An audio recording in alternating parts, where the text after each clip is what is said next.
भाजपा सरकार कटनी के अंदर माइनिंग कॉन्क्लेव कर रही है। आज खूब प्रचार प्रसार किया जा रहा, लेकिन ये प्रचार प्रसार करने के बाद भारतीय जनता पार्टी क्या स्थानीय लोगों को रोजगार देना चाहती है? मध्य प्रदेश के उद्योगपतियों को के लिए है कि बाहर की कंपनियों के लिए?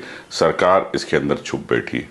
मैं समझता हूं कि सबसे पहले 1,500 जो यहाँ के उद्योगपति है उनके बारे में विचार करना चाहिए। उसके बाद आपको बाहर की कंपनियों को ये माइनिंग लीज आपको देना चाहिए। मैं ऐसा समझता हूं कि ये यहाँ के उद्योगपतियों की एक भावना भी है और उनको अधिकार को नहीं छीनना चाहिए।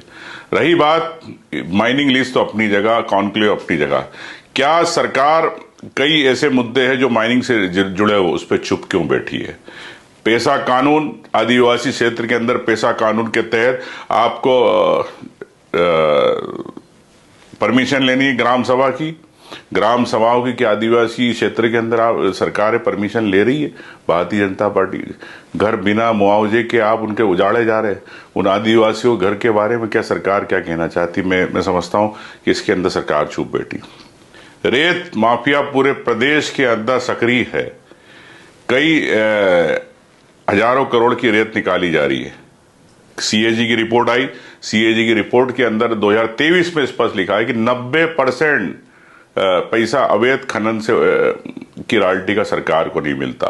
तो सरकार क्या इस अवैध खनन को क्यों नहीं रोकना चाहती? क्या सरकार के पास तंत्र नहीं है कि क्या जानबूझकर ये अवैध उत्खनन कराई जाती है ताकि अवैध रॉयल्टी जो है, अवैध रूप से जो पैसा सरकार को मिलता रहे? मैं कहता हूं कि अगर सरकार अपना राजकोषीय खजाना बढ़ाना चाहती है तो रॉयल्टी के साथ माइनिंग के स्पष्ट होना चाहिए। ऐसा नहीं कि एक रॉयल्टी पे 10 ट्रक निकल रहे। ये सरकार देख रही है, सरकार के आंख और के नीचे हो रही है बातें, लेकिन सरकार चुप बैठी है। मैं समझता हूं कि सिया को लेके 450 डीम्ड परमिशनें दी गई। पर्यावरण के साथ मजाक किया जा रहा मध्य प्रदेश के अंदर। किस प्रकार से बिना बैठके किए 450 लोगों को, कंपनियों को परमिशन दे दी गई। कई ऐसी कंपनियां एक 3 से 4 करोड़ रुपए वसूले गए, उस पर सरकार चुप बैठी। तो ऐसे क्यों पर्यावरण के साथ मध्य प्रदेश सरकार, बीजेपी सरकार मजाक उड़ा रही है? जंगलों की कटाई, कह सकता हूं कि पिछले 15 साल के अंदर 40,000 हेक्टेयर से ज्यादा जंगल कट गया। मध्य प्रदेश में छीन लिया गया जंगल। क्या एक खनन की वजह से नहीं है? क्या उन आदिवासियों के विस्थापन की बात नहीं है? उन गरीबों की बात नहीं है? अभी कह सकता हूं कि कई जगह ऐसा हुआ। मोरवा करके एक स्थान है सिंगरौली के अंदर, 50,000 परिवार से ज्यादा लोग उजड़ने वाले। सरकार ने उनसे कब अभी तक क्यों नहीं बात कही?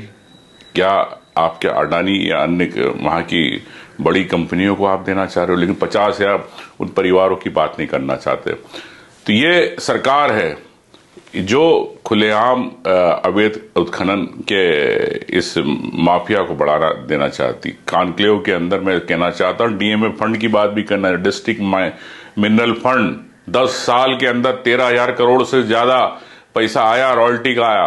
क्या उन वहां पर जहां पे खनन हुआ, जहां पे प्रभावित हुए उस क्षेत्र के लोगों के लिए क्या विकास हुआ? क्या उस क्षेत्र के अंदर पूरा पैसा खर्च हुआ? सरकार की नीति भी नहीं है। वो वहां का पैसा और दूसरे जिलों में खर्च किया जा रहा। जहां पर खदानें हैं, उन खदानों के से पीड़ित परिवार, मुआवजे वाले परेशान हो रहे, अपने घर छूट रहे, उनके घर टूट रहे।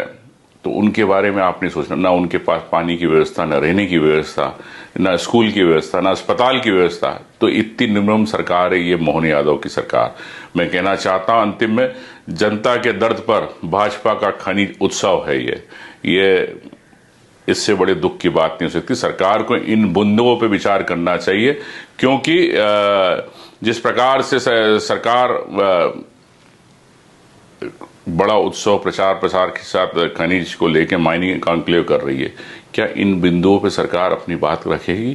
क्या इन बिंदुओं के आधार पर इन मुद्दों को लेकर आम व्यक्ति और जन भावना का ध्यान रखेगी? ये मैं सरकार से पूछना चाहता हूं।